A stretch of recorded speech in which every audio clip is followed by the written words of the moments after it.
Can I prove it? You're damn right I can. And that's exactly what I intend to do.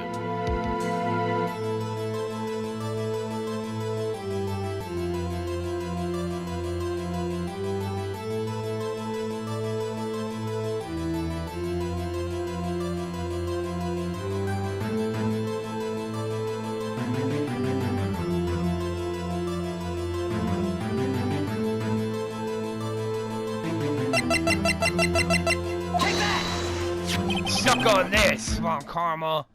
This is my evidence.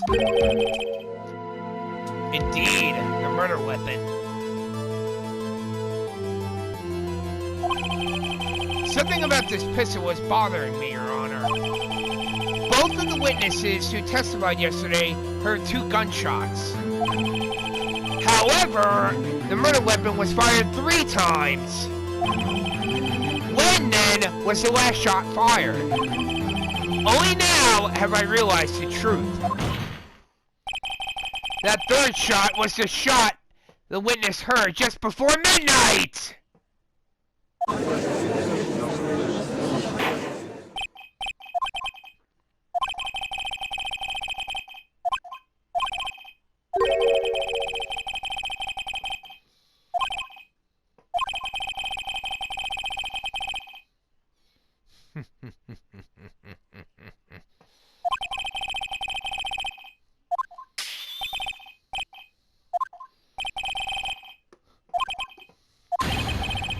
Wait a second. Gunshots separated by 25 minutes. Got it! I have it! Remember the case with the Steel Samurai? The murderer in this case had the same idea as the murderer in that case. Maya. If we don't figure this out now, we'll never overturn Edgeworth's guilty verdict. I've got a hunch, and I'm gonna run with it. See? We've already gotten a guilty verdict. We have nothing to lose. You just watch and let me know if I say anything that sounds fishy, alright?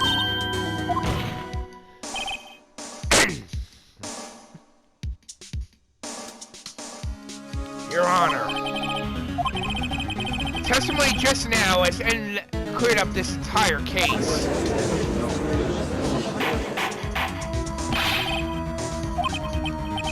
What do I mean? Oh, I don't think so! Wrong, Von Karma! A man was shot that night, but it was not Miles Edgeworth who did the shooting.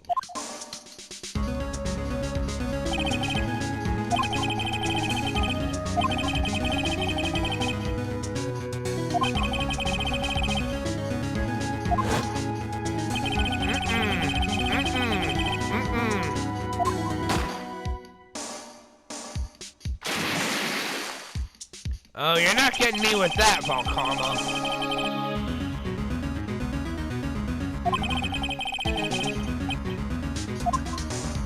I'm already aware of that. Nope. Yes, but this assumes that the victim was shot at 10 minutes after midnight. What do I mean by that?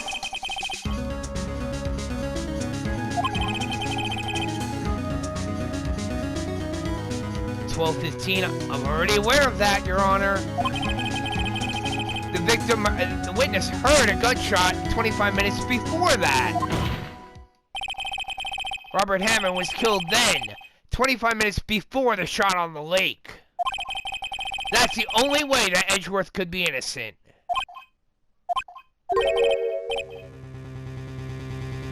No, I'm quite sane, Mr. Von Karma.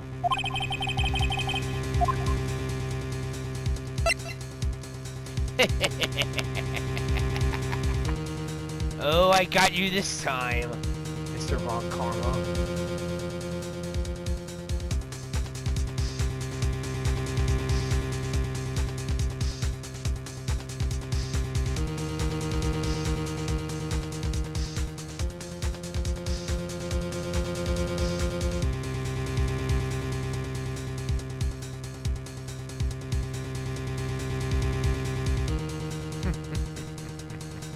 Oh, I got you this time.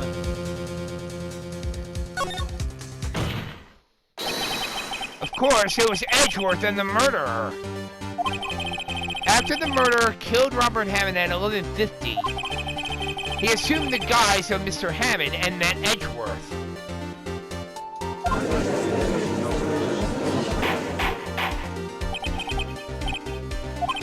Oh, I am dead serious. Yes, Edgeworth won't tell us why he went to the lake that night. However, I have a hunch. That night, Robert Hammond called Edgeworth to the lake. Now, Edgeworth didn't know Robert Hammond's face that well. That's why he didn't suspect anything when the murderer took Robert Hammond's place.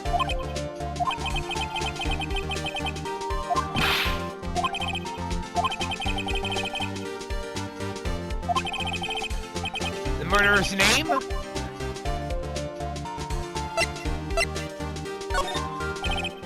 Actually, I don't know the murderer's name.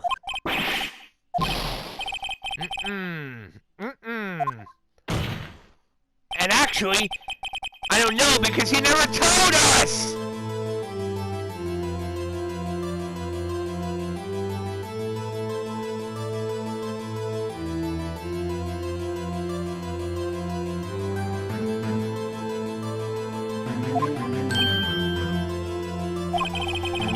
The murderer is the caretaker of the boat shop, that old man.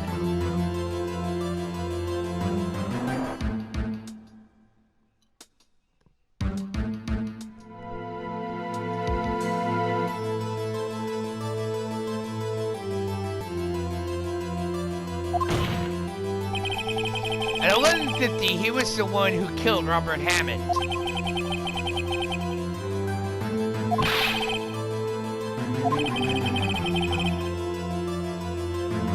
I didn't say there were any boats on the lake then. Why would he have to go all the way on the lake, out on the lake just to shoot someone? May I suggest that the real scene of this crime was not on a boat?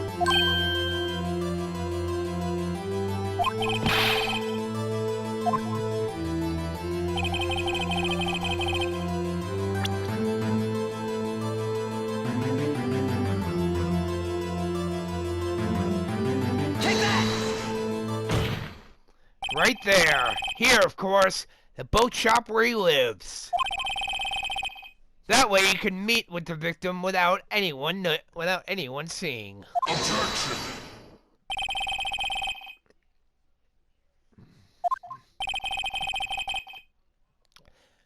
Recall the witness's testimony, if you will.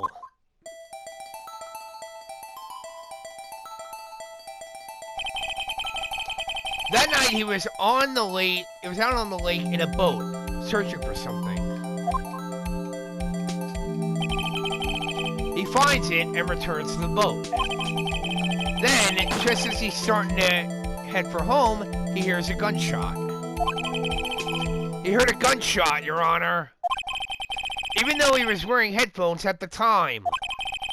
In other words, the gunshot was very, very close by. And where would that be if he had just returned a boat? Bingo!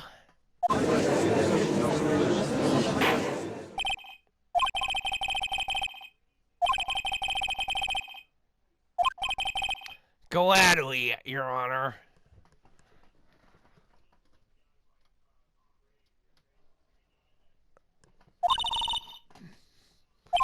Yes, Maya.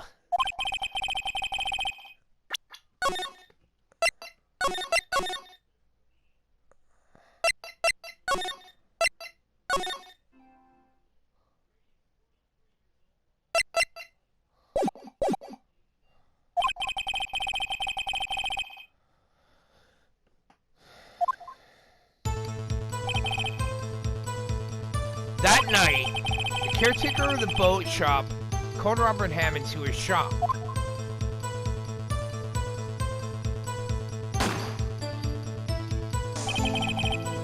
That was around 11:50 p.m.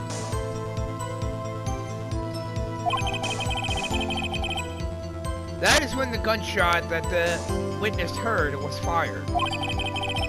After that, the caretaker put on Robert Hammond's coat. He became Robert Hammond. Then he got into the boat with Edgeworth and went out into the middle of the lake.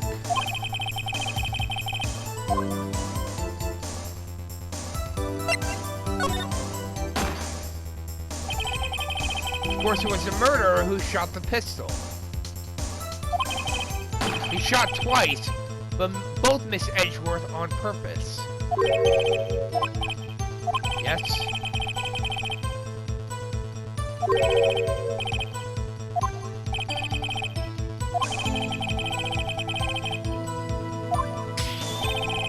I'm already aware of that.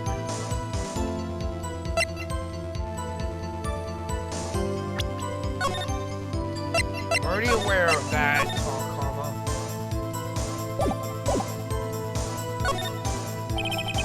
I believe he shot twice to create a witness, Your Honor. The murderer lifts his pistol and fires one shot.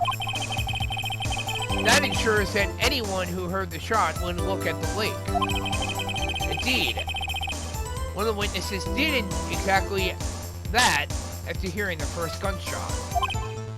Next, the murderer waits a bit and he fires again. Then,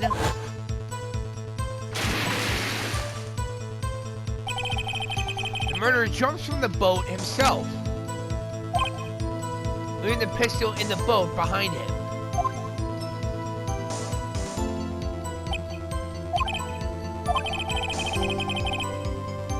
Someone looking from the edge of the lake, it would appear that one of the men on the boat had shot the other. Exactly.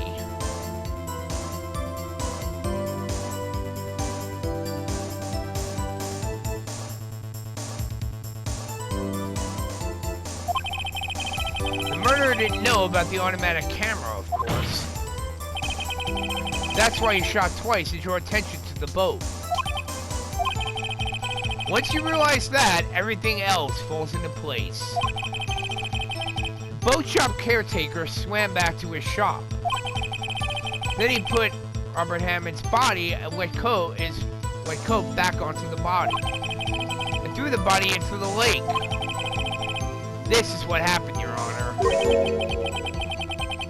These are the events that transpired that night on Gore Lake.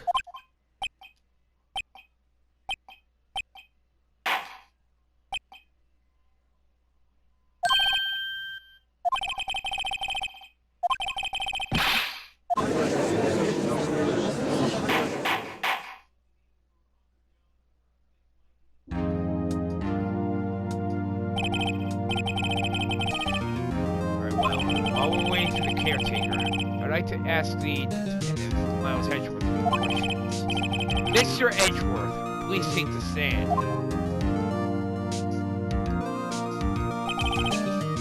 Mr. Edgeworth, you heard what the defense has said.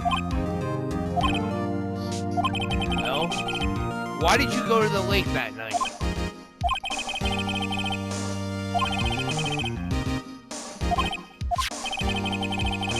Several days ago, I received a letter. The letter was signed Robert Hammond. He asked me to come to the boat shop by the lake at midnight on Christmas Eve. He said he had something very important to discuss with me.